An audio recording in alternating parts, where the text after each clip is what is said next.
아침에 시작을 알리는 글로벌 주식 라이브 월스트리트 모닝 브리핑 11월 10일 월요일 방송 시작하겠습니다. 여러분 안녕하세요. 저는 여도훈입니다. 자, 월요일 아침입니다. 주말 사이에 시장을 보시면서 전전긍긍하신 마음이 좀 있으셨을까요? 아니면 이제 셧다운이 거의 끝나가는 그 분위기 속에서 무언가 악재에 대한 안개가 하나씩 좀 거쳐 가는구나 라는 생각을 하셨을런지 또 모르겠습니다.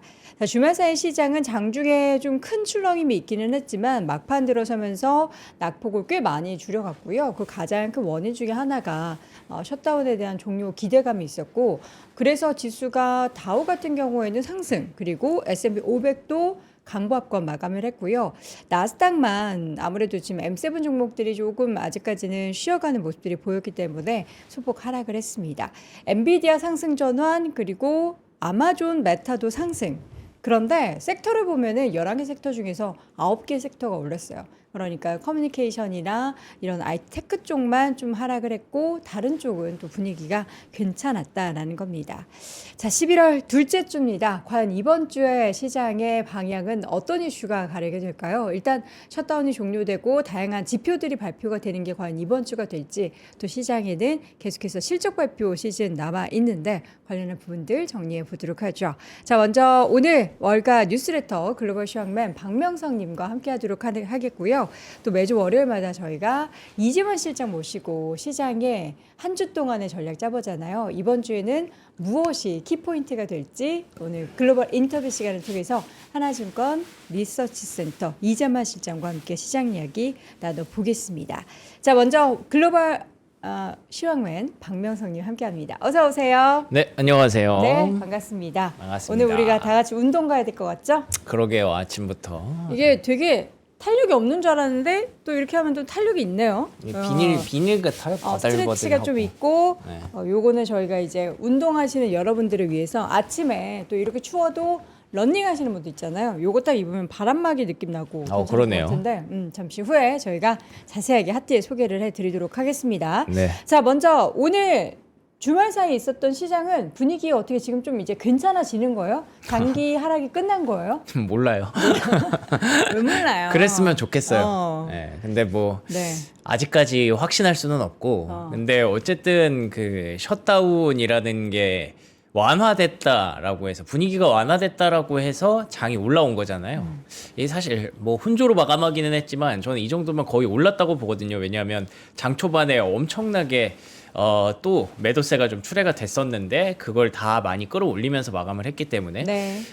근데 사실 따지고 보면 아직까지 해결된 건 없어요. 예, 벌써 셧다운이 또 40일 이상 지나가고 있고, 과연 이 셧다운이 지나가면 우리가 기대하는 대로 장이 그대로 반등을 해줄 것인지, 지난주에 말씀드렸던 그 TGA 잔고가 다시 나오면서 시장의 유동성을 제공해 줄 것인지 아직 확신할 수 있는 여지가 없습니다. 네. 그래서 그런데다가 이제 시간이 뭐 많이 안 남았거든요. 그러니까 추수감사절 전까지는 좀 해줘야 되는데 그게 안 되면 또 시장은 한 차례 소용돌이를 좀 겪을 수밖에 없기 때문에 지금은 아직 확신할 수는 없지만, 그래도 가만히 보고 있으면 사실 이렇게 뭐 확실하게 해결이 안 됐음에도 불구하고 장이 조금씩 올라온다는 건 가끔 보면 그런 것도 진짜 맞는 것 같아요. 어떤 거야?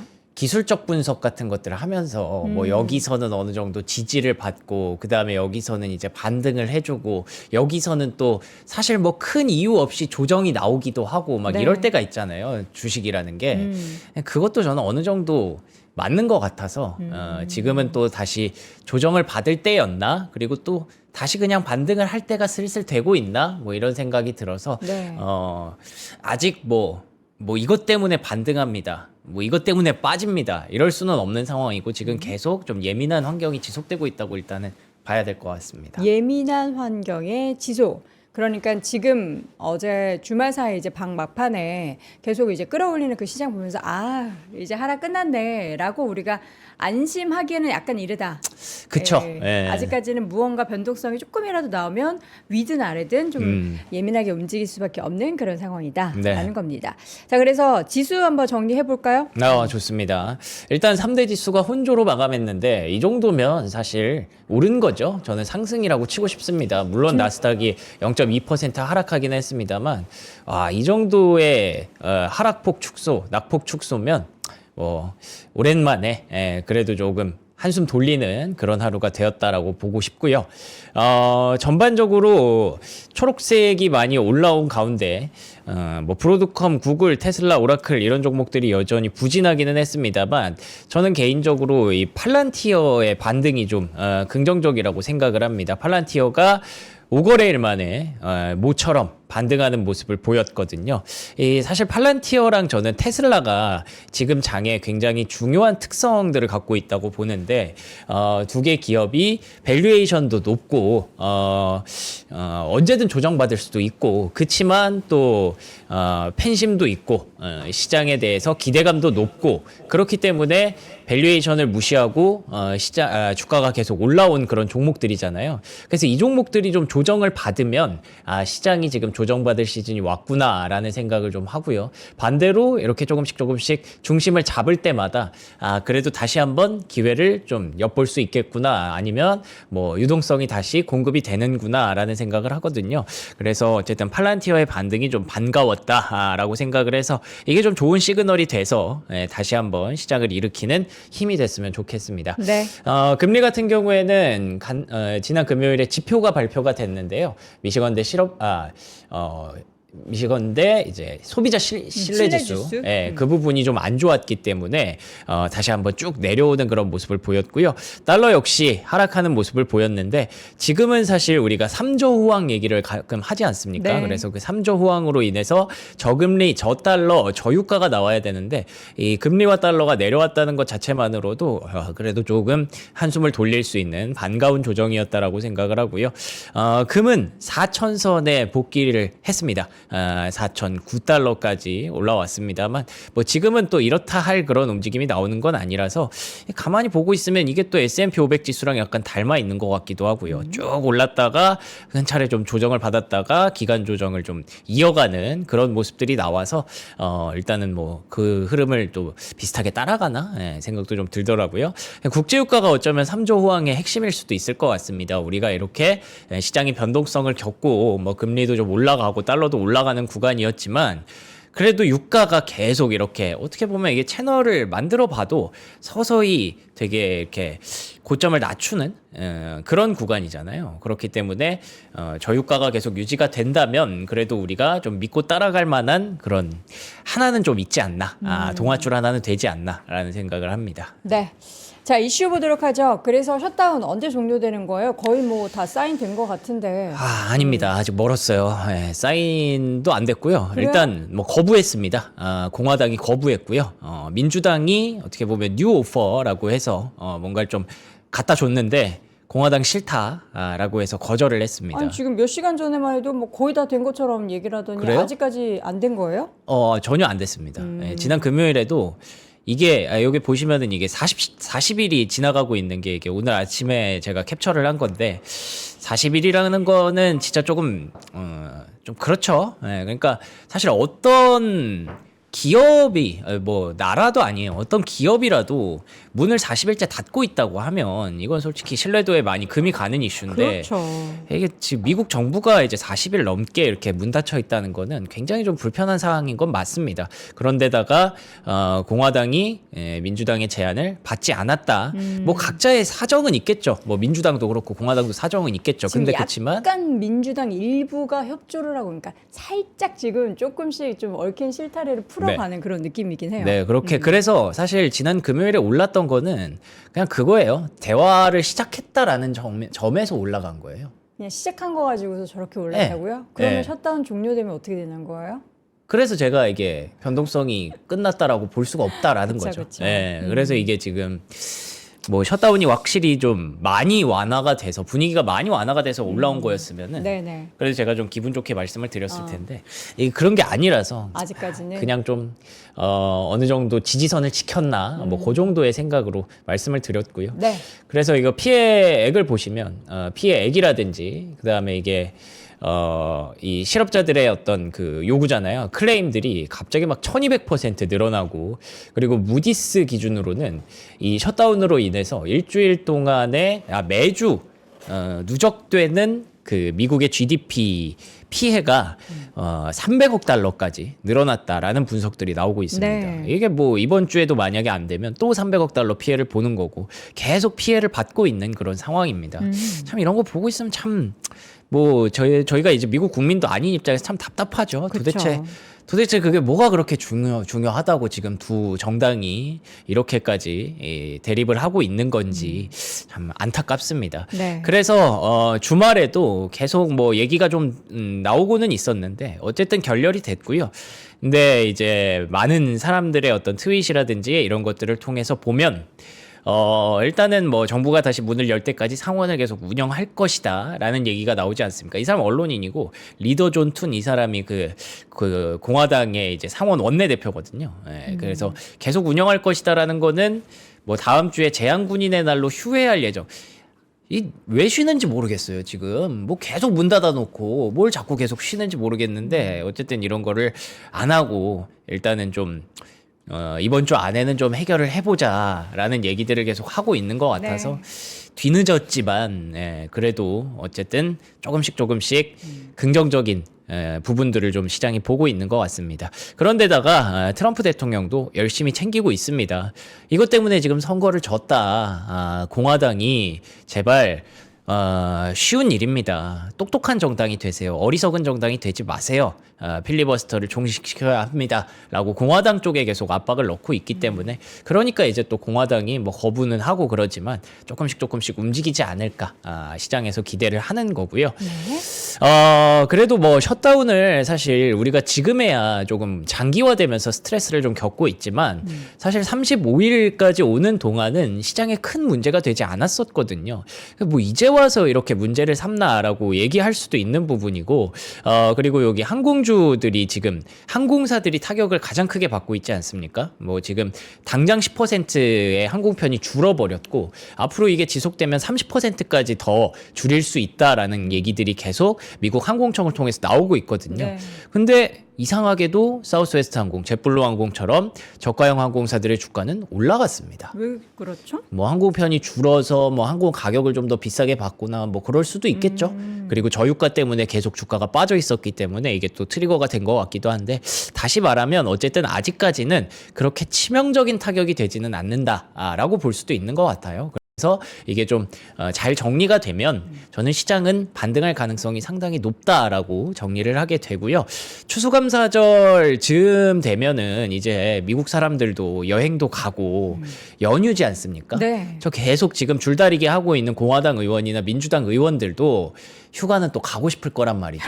근데 그 셧다운 문 닫아놓고 휴가 가면 얼마나 미국 시민들이 또 화를 내겠습니까? 그쵸. 예. 넌 돈 받고 하는 일이 뭐냐. 그러니까요. 예, 그렇기 때문에 추수감사절 전후에는 좀 끝나야 그래야 이게 또 마음 항공사들의 피해도 줄어들거든요. 예, 이때 항공사들이 굉장히 피해가 늘어날 수 있기 때문에 그때까지는 좀 마지노선으로 좀 정리가 됐으면 좋겠습니다. 네. 자, 추수감사절 전후에 셧다운이 종료가 될 것인지 아니면 지금 뭐 거의 뭐 협조가 좀 된다라고는 하는데 이번 주 내로 셧다운의 종료가 이뤄지게 될지 결국에는 최장기간의 셧다운이 좀 진행됐다라는 것은 피할 수 없는 현실이 됐습니다. 자, 앞서서 이야기했었던 미시간 소비자 심리지수 네. 많이 하락했어요? 그렇습니다. 50.3을 찍었는데 50은 그래도 넘었네요. 예. 근데 이제 작년 11월에 71.8이었기 때문에 이게 많이 빠졌죠. 엄청 빠졌네요. 그리고 3년 내에 최저치. 심지어 지금 이제 곧 또 불프 시즌이 다가오는데. 그러게요. 예, 연말에 원래 이러면 안 되거든요. 네. 그 셧다운 여파에 하락을 했다라고 하더라고요. 결국에는 이 셧다운이라는 게 우리야 저 멀리서 이제 뭐 전에 듣고만 있고 시장의 영향을 보면서 뭐야 셧다운 별거 아니네라고 생각해 왔었잖아요. 근데 미국에 사시는 분들은 뭐 크게 영향을 좀 받고 있는 거죠. 실제로. 예, 계속 도대체 저건 언제 열리나 하면서 왜 우리도 작년에 이제 정부가 그 없었던 그런 상황이 있었잖아요. 그때 그래요. 이제 사실 뭐 우리가 당장 소비자 심리를 막 어떻게 체감하는 정도는 아니지만 그때 소비자 심리 지표가 급감을 했었단 말이죠. 얼어붙었어요. 예, 맞아요. 그런 상황들이 뭐 아예 같은 상황은 아니지만 비슷하게 연출이 되고 있나 봐요. 그 뭐 이걸 좀 자료를 조금 더 늘려봤더니 2008년도보다 소비자 심리가 지금 낮은 상황이라고 하더라고요. 2008년 금융위기 때보다 더 낮다고요? 네네. 이 미시간대 소비 심리 지수가 이 정도로 낮아져 있으면은 이게 뭐 셧다운 여파의 생각보다 크다라고 볼 수가 있겠죠. 네. 그 반대로 생각해 보면 셧다운이 끝나면 이게 진짜로 올라올 수 있는지에 대해서도 조금은 조심스러운 그런 심리가 있을 것 같아요. 만약에 근데 셧다운이 끝났는데 이게 안 올라온다. 네. 그러면은 그때부터는 이제 또 미국이 진짜 그냥 경기가 안 좋은 건가? 뭐 이렇게 오해할 수도 있는 부분이라서 그렇죠. 지금까지는 조금 조심스럽긴 하네요. 그러니까 무엇보다도 계속 이런 그 심리 지표들이 악화가 되는 거는 또 어쨌든 그 셧다운으로 인해서 정부가 지금 공백 상태인 뭐 그런 것도 있겠지만 지표가 계속 안 나온다는 게 문제잖아요. 지표가 안 나오니까 지금 상황이 어떤지도 모르고 소비자들도 흔들리고 또 연준까지도 이렇게 돼서 흔들려서 지금 연준이 금리 인하를 계속 못하게 되는 그런 구간으로 접어드는 게 아닌가. 왜 지난주에도 연준 위원 중에 한 명이 셧다운 때는 좀 쉬어가야 된다라는 발언을 하기도 했었기 때문인데 근데 다행히도 뭔가 기조는 좀 달라지지 않은 것 같은 게 연준의 그 윌리엄스 뉴욕 연은 총재가 이런 얘기를 했습니다. 이제 QT 종료가 12월부터 되는 거잖아요. 그러면은 QT 종료라는 거는 긴축을 종료한다라는 얘기인데 네. 조만간 그 QE 완화로 가야 될 수도 있다라는 얘기를 했습니다. 긴축을 종료하면은 거기까지만 해도 사실 우리는 그러면은 유동성이 좀 공급되겠네 기대를 했잖아요. 네. 근데 이제 점점 사는 쪽으로 매입하는 쪽으로 좀 가야 될 수도 있다. 근데 이게 꼭 그래야 해서 그렇다라는 게 아니라 그냥 이게 사실 원래 순서다라는 얘기를 하더라고요. 이제 이렇게 가고 긴축이 종료되면 그 다음 순서는 당연히 QE가 아니겠느냐 이런 얘기를 했는데 그러니까 뭔가 연준 입장에서 막 우리가 막 완화적인 정책을 펼 겁니다라고 적극적으로 얘기할 수는 없기 때문에 지난 FOMC에서도 다음번 FOMC는 잘 모르겠습니다라고 표현은 했지만 어쨌든 지금 점점 완화적인 기조로 가는 것 자체는 크게 훼손된 건 아닌 것 같아요. 그래서 아직까지 우리는 연준을 조금 믿고 가도 괜찮을 것 같다라고 보여지고요. 네. 무브 인덱스라고 가끔 우리가 봐왔는데 이게 채권 시장의 변동성을 뜻하는 그런 지표거든요. 네, 보시는 것처럼 올해 내내 내려왔었고 지금도 10월 기준으로도 하향 안정화가 되고 있기 때문에 채권 시장의 큰 위기는 아직까지는 없다라고 볼 수 있을 것 같습니다. 그런데다가 이게 되게 흥미로운 자료였는데 뭐예요? 그 중국의 중앙은행에서 이제 국채를 매입하면서 시중에 유동성을 공급하는 그런 내용인데 2024년 12월까지 쭉 올라가다가 없잖아요. 없다가 이제 좀 생겼습니다. 10월 달에. 예. 중국은 이제 다시 완화 정책을 조금 펼 수 있는 네. 그런 상황이 됐나 봐요. 미중 간의 어떤 무역 협상도 어느 정도 정리가 되고 중국도 내수 진작책을 계속 끌고 오면서 조금씩 효과를 내고 있다고 생각을 했는지 이제 슬슬 다시 완화적인 정책을 펴고 있습니다. 그러면 글로벌적으로 중국뿐만 아니라 뭐 미국, 뭐 대한민국 뭐 전체적으로 이제 계속 완화 정책이 좀 더 확산된다고 가정을 했을 때 아직까지는 저는 시장에 대해서 긍정적으로 좀 보고 싶은 그런 상황입니다. 네. 자, 중국에 대한 소식까지 전해드렸고요. 자, 이어서는 S&P 500 지켜내야 한다. 지금 굉장히 중요한 선이에요, 이게?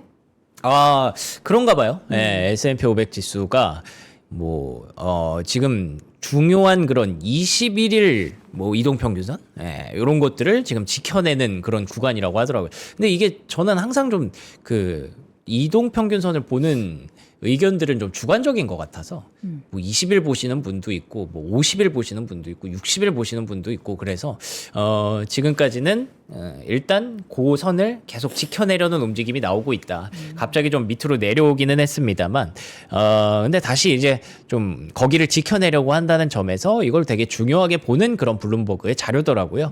그래서 이런 상황들을 보고 결국에는 지금 시장과 기술적인 부분들과 이런 것들을 다 정리해 보려고 하는데요.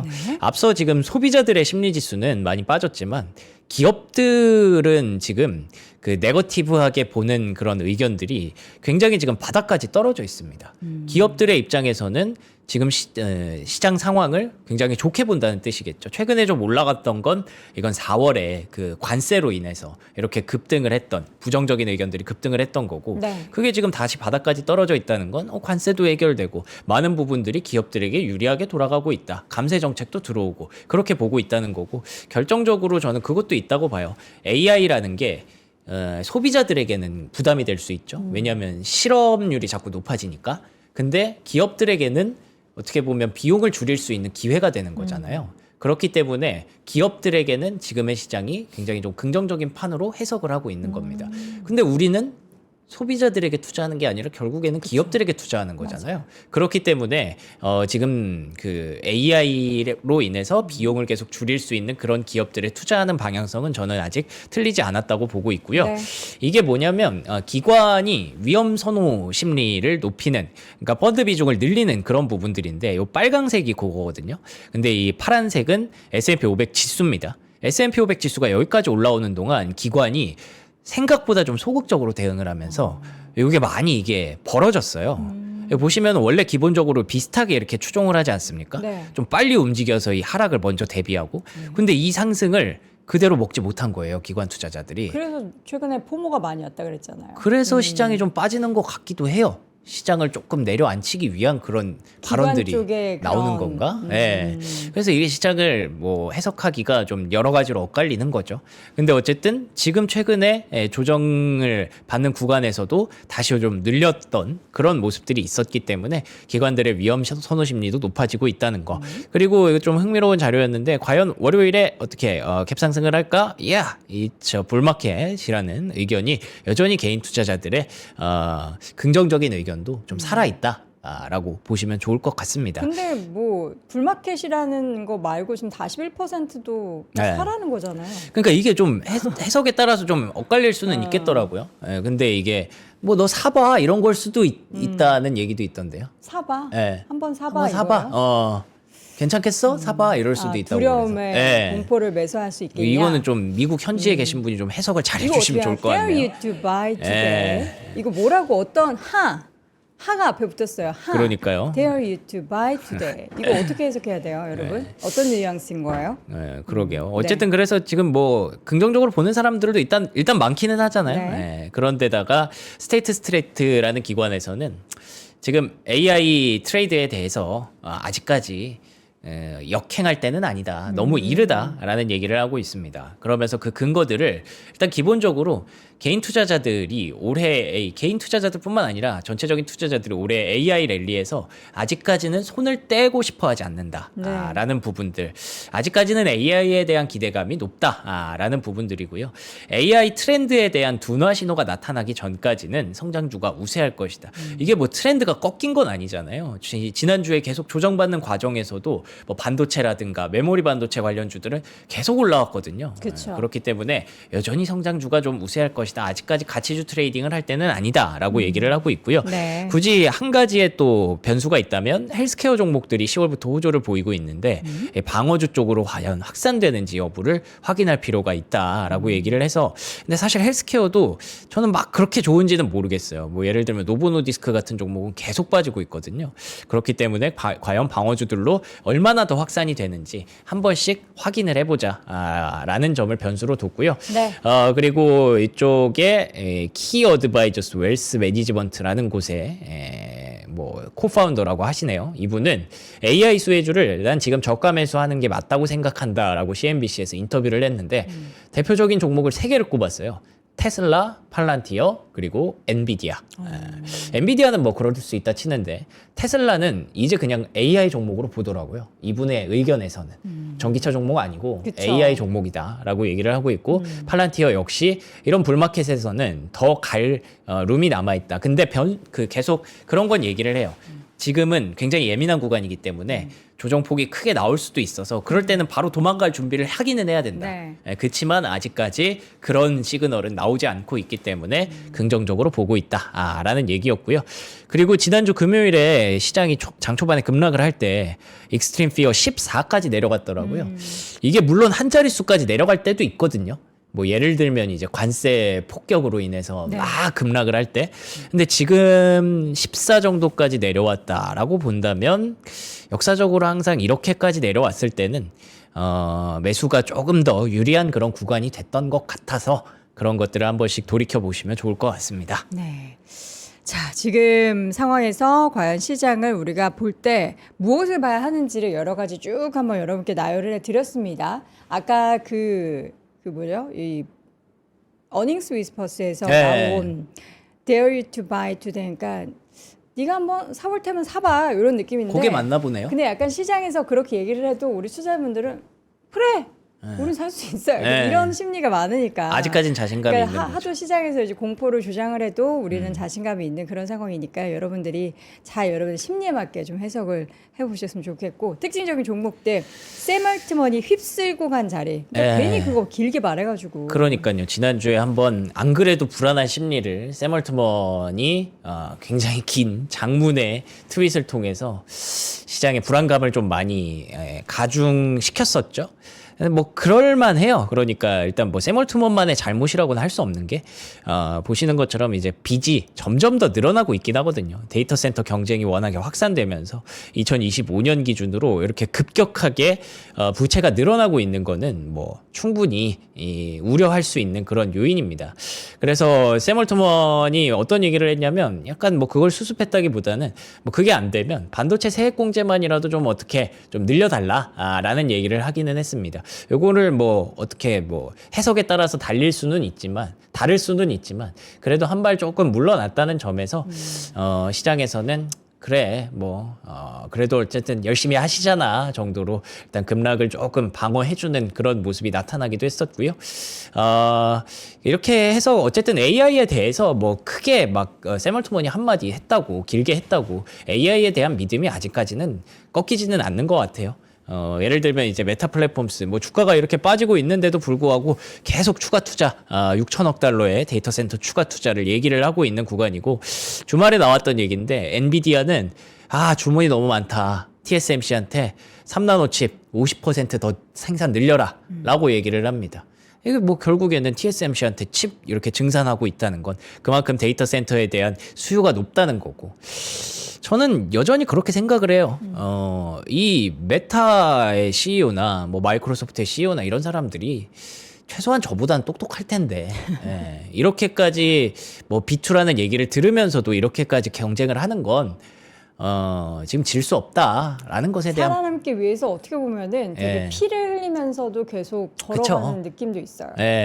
그리고 그 피가 뭐 만약에 급해지면 그만하겠죠. 근데 아직까지 그만하는 징후는 없잖아요. 여력이 있다. 근데 지금은 누구도 멈출 수 없는 그런 상황이에요. 그쵸. 멈추면은 그냥 다 같이 나락으로 떨어질 수도 있다. 그러니까 지금 상황이 굉장히 예민할 수밖에 없고, 그래서 누군가는 저래도 되나? 이런 걱정을 하는 거고, 누군가는 저래야 한다. 성과만 내면 된다. 라는 얘기를 하는 건데, 그 성과만 내면 된다는 입장도 사실은 시간이 좀 필요하다라는 전제가 걸려 있기 때문에 그 부분들이 계속 변수가 되고 있는 것 같습니다. 네. 그래서 다시 말하면 지난주와 같은 조정은 언제든지 나올 수 있다.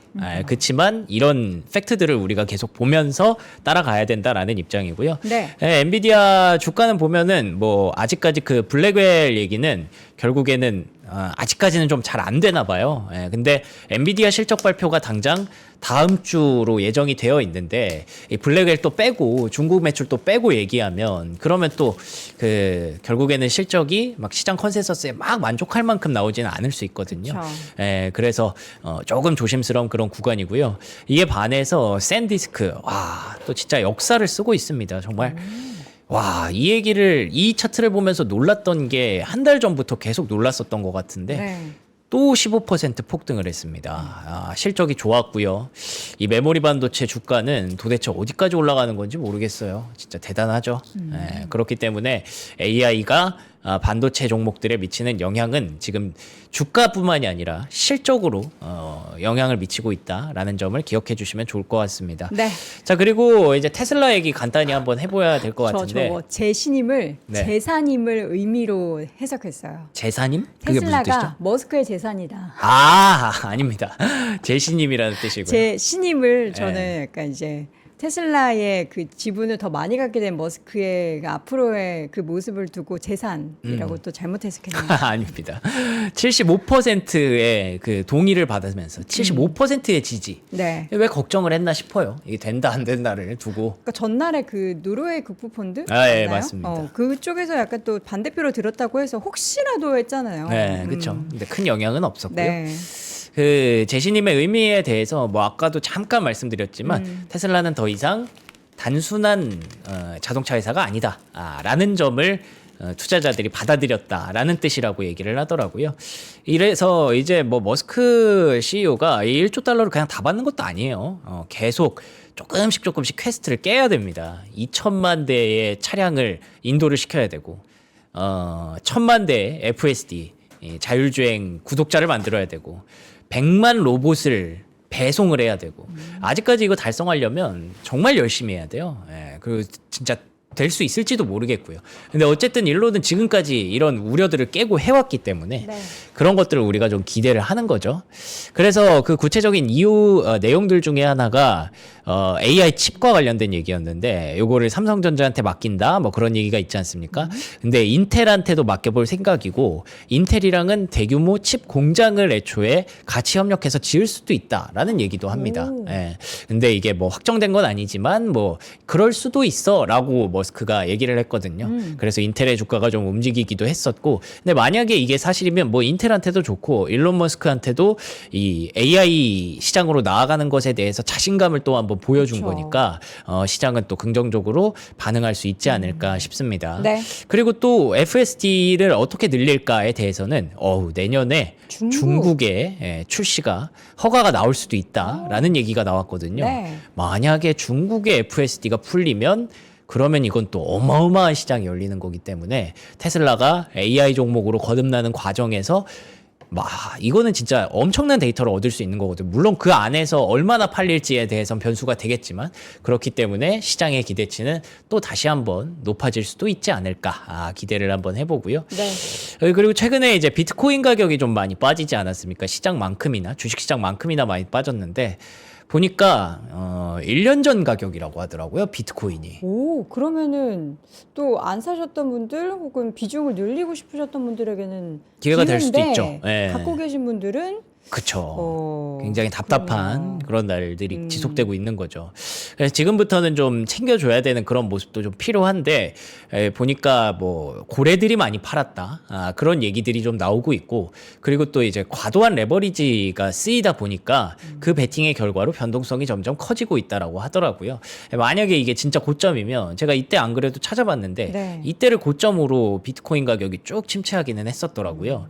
이게 고점이면은 그러면 지금 변동성이 나올 수도 있는 건데 이게 갑자기 좀 급격하게 레버리지는 급격하게 줄어드는 게 문제잖아요. 이렇게. 그래서 이런 것들을 과연 지금의 시장의 유동성이 좀 받쳐줄 수 있는가가 앞으로 되게 중요한 부분이 될 것 같고요. 네.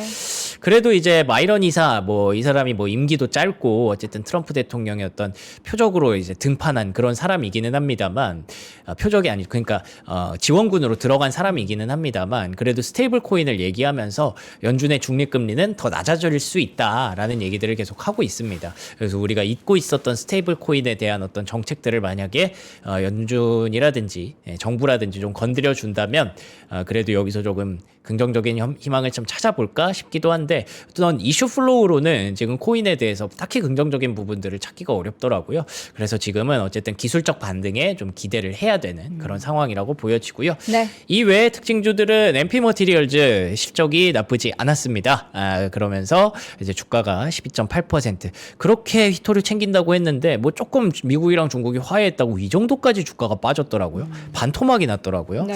야, 이렇게까지 빠질 일인가 싶어서 이건 좀 바닥을 잡았나 그런 주가의 반등이 나오기도 했고요. 뭐 시장의 소비자 심리가 악화됐다고 하는데 익스피디아 여행주죠 18% 급등하고 어퍼몰딩스 12% 상승했습니다. 이건 또 BNPL이라고 해서 Buy Now Pay Later. 일단 지금 사고 나중에 돈을 내는 그런 종목이지 않습니까? 어퍼몰딩스가. 네. 근데 이 두 개가 같이 올라가는 거 보면서 뭐 빚내서 다들 여행은 또 가나? 뭐 그런 생각도 할 정도로 소비자 심리를 읽기가 상당히 어렵습니다. 이 그러네요. 심리 지표라는 게 소프트 네. 데이터다 보니까 그래서 이래서 우리가 좀 셧다운 좀 마무리하고 하드 데이터를 좀 보고 싶다라는 얘기를 계속 하는 거죠. 그리고 뉴스케일 파워 실적이 나왔는데 급락이 나왔어요. 원전주가 지금 좀 꺾였네요. 네, 그래서 좀 심리가 살아나야 될 텐데 그나마 다행인 건 콘스텔레이션 에너지의 주가는 좀 좋았는데 네. 그래도 이거 보시면 어쨌든 양봉을 뽑아내긴 했거든요. 그래서 지금 실적 안 나오는 건 다들 알고 있고 심리가 좀 살아나야 될 텐데 이번 주에 과연 살아날 수 있을지 조심스럽게 지켜봐야 될 것 같습니다. 근데 이번 주가 조금 걸리는 건 당장 오늘부터 리게티 컴퓨팅, 코어위브, 빅베어 AI ASTS 이런 종목들이 실적을 발표하는데 사실 실적을 막 그렇게 기대할 만한 종목들은 그렇죠. 아니잖아요. 예. 그래서 이번 주가 좀 잘 그려줬으면 좋겠는데. 맞아요. 그게 중요합니다. 예. 근데 역으로 생각해 보면 지난주에 많이 조정받는 과정에서 뭐 아이온큐라든지 이런 기업들 실적 안 나올 걸로 예상했는데 네. 예상치가 그렇게 높지 않다 보니까 어느 정도는 주가 내려온 상황에서 조금 그런 반등을 보여주기도 했었거든요. 네. 그렇기 때문에 이번 주가 과연 살얼음판을 걷는 심판의 날이 될지 어떻게 될지 조금 긴장하면서 지켜봐야 될 것 같고요. 요게 또 중소형주를 또 좀 더 자세하게 보여준 표더라고요. 요거 혹시 필요하시면 캡처하시라고 좀 넣어놨고요. 네.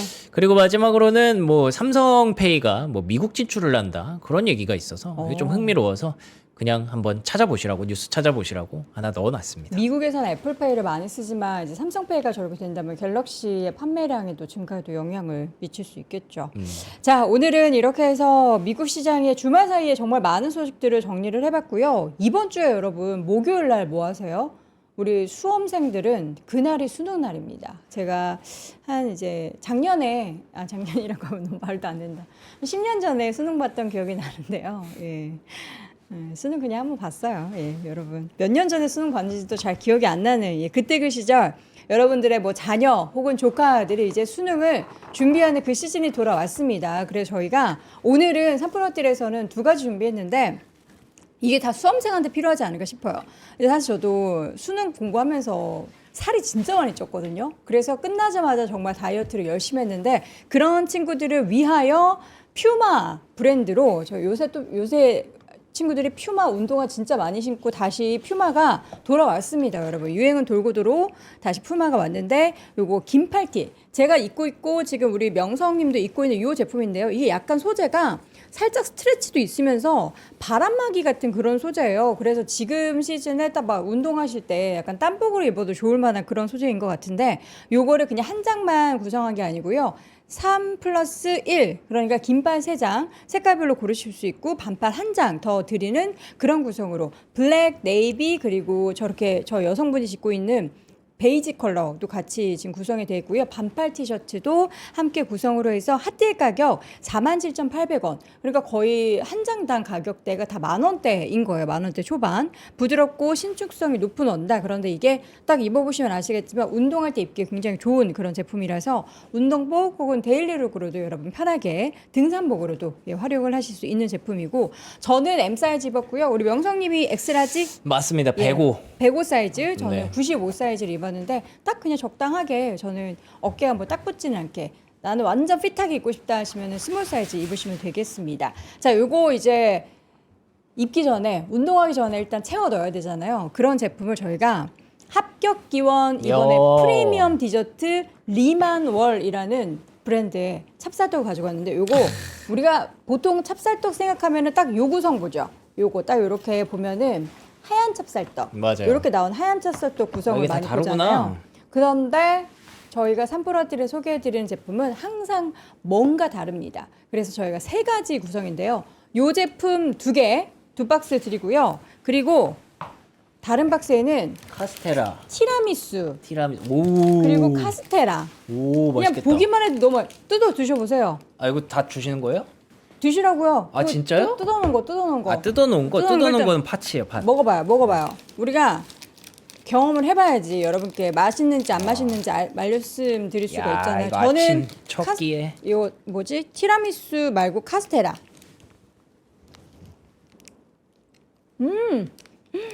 생크림 들어있어.